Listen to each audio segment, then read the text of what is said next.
Emu's here. The Great One has descended onto Elbaph. But sitting on this island is something that might just be as dangerous to Emu as Nika himself. The Elbaph mural. Just imagine his reaction to it. The world government already treats poneglyphs like nuclear weapons. Studying them is forbidden. Reading them is enough to get an entire island erased. But poneglyphs have one major limitation. Almost nobody can read them. To most people, a poneglyph is just a mysterious stone covered in ancient writing. The mural is different. The mural is a visual history. You don't need to understand an ancient language to understand the broad strokes of what it is showing. A world before this one. Gods at war, the enslaved praying, the sun god appearing, fire, death, darkness, and the promise of a new morning. That is dangerous. Because if a poneglyph is a locked vault of history, the Elbaph mural is history painted on the wall for anyone to see. And look at the timing. Robin is the last survivor of O'Hara, reunited with the man who saved her life, on the very island that contains the world's most important surviving visual record of forbidden history. That screams like an O'Hara parallel. We see Emu react completely out of character. He's not calm, he's not composed,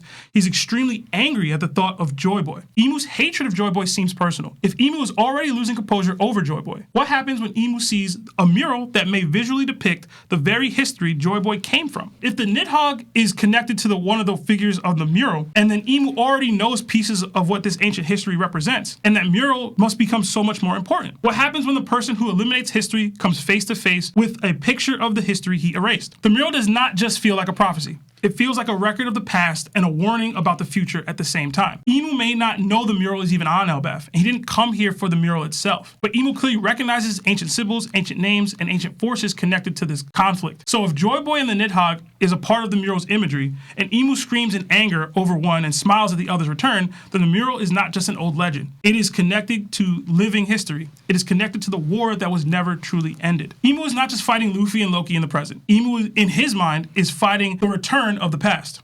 Like I said, a poneglyph needs a reader. The mural only needs witnesses.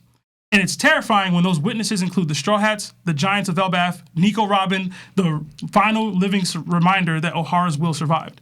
What happens when the king of the world sees the one picture that proves his kingdom was built on a lie?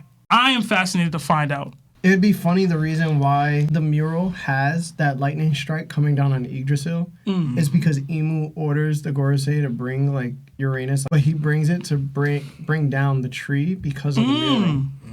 And that's what happens, proving the mural is actually happening in front of his face. And he's bringing it about no matter how much he's trying to change it.